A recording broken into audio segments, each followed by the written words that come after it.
cream ka, anong flavor na, anong daming tao? Yun yung pinaka nakakahiya.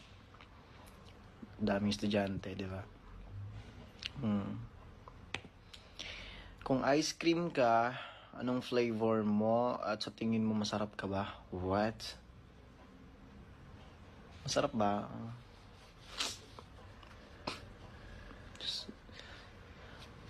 Ano ba? Kung sa ice cream, gusto ko maging